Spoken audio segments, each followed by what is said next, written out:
Hello everyone, welcome to my channel. BSc fourth semester chemistry subject के alcohol and phenol वाले chapter का एक और इम्पॉर्टेंट टॉपिक आज हम इस वीडियो में डिस्कस करेंगे, जो है physical properties of monohydric alcohols. तो यहाँ पे कुछ इंपॉर्टेंट फिजिकल प्रॉपर्टीज डिटेल में डिस्कस करेंगे। प्रॉपर नोट्स आपको प्रोवाइड करूंगा जो आपके एग्जाम प्रिपरेशन के लिए हेल्पफुल होगा। मोनोहाइड्रिक अल्कोहल क्या होता है, पिछले वीडियोज में हमने डिटेल में समझा है।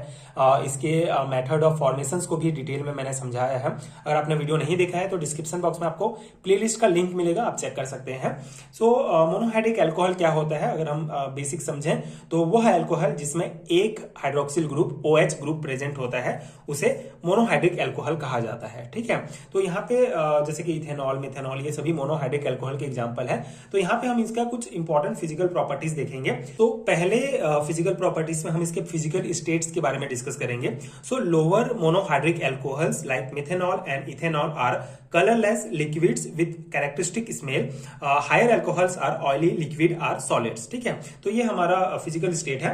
तो मोनोहाइड्रिक अल्कोहल की फिजिकल स्टेट जो है वो कार्बन चेन की लेंथ पर डिपेंड करती है। ठीक है, तो यहाँ पे कॉन्सेप्ट क्या है कि जो लोअर अल्कोहल होंगे, जैसे कि जिसमें C1 से लेकर C3 तक के कार्बन चेन प्रेजेंट होंगे, लोअर अल्कोहल जैसे कि मिथेनॉल, इथेनॉल, प्रोपेनॉल, ये जो होंगे ये कलरलेस लिक्विड होता है। ठीक है, एक प्रकार का इसका फिजिकल स्टेट की बात करें तो ये लिक्विड फॉर्म में होता है, कलरलेस लिक्विड होता है। साथ ही साथ इसमें एक कैरेक्टरिस्टिक स्मेल भी पाया जाता है। और हायर अल्कोहल जिसका कार्बन जो है कार्बन चेन थोड़ा लंबा होगा, C4 के ऊपर वाले होंगे, ये जो हायर अल्कोहल होंगे ये ऑयली लिक्विड होते हैं या फिर सॉलिड भी हो सकते हैं। ठीक है, तो पहला फिजिकल स्टेट में आपको ये समझना है कि लोअर मोनोहाइड्रिक अल्कोहल्स ये कलरलेस लिक्विड होंगे और जो हायर अल्कोहल होंगे वो ऑयली लिक्विड या सॉलिड फॉर्म में होंगे। ठीक है, तो ये पहला हमारा फिजिकल प्रॉपर्टी हो गया। सेकेंड है हमारा बॉइलिंग पॉइंट्स, इसका हम समझेंगे। तो मोनोहाइड्रिक अल्कोहल्स हैव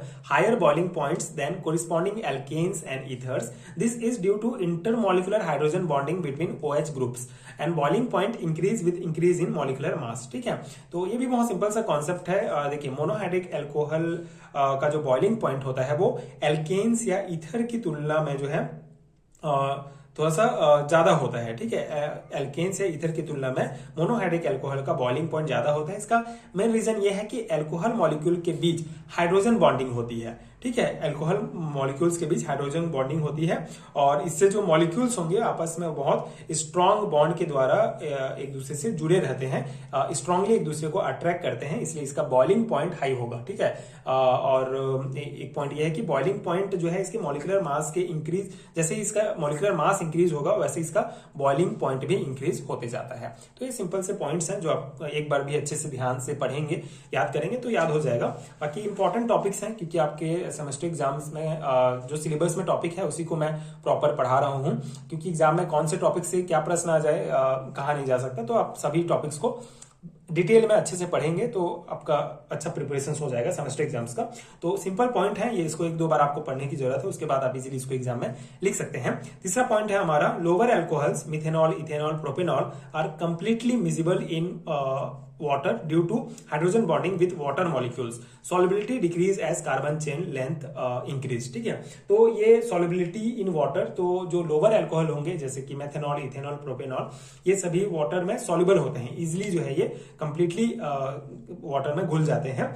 और जो हाइड्रोजन, इसका मेन कारण वही है कि जो वाटर मॉलिक्यूल के साथ ये हाइड्रोजन बॉन्डिंग बनाते हैं। ठीक है, अल्कोहल और वाटर के बीच में जो बॉन्ड बनेगा वो हाइड्रोजन बॉन्डिंग बनेगा जो इजीली बन जाता है, जिसके कारण वो वाटर में कंप्लीटली मिजिबल हो जाते हैं।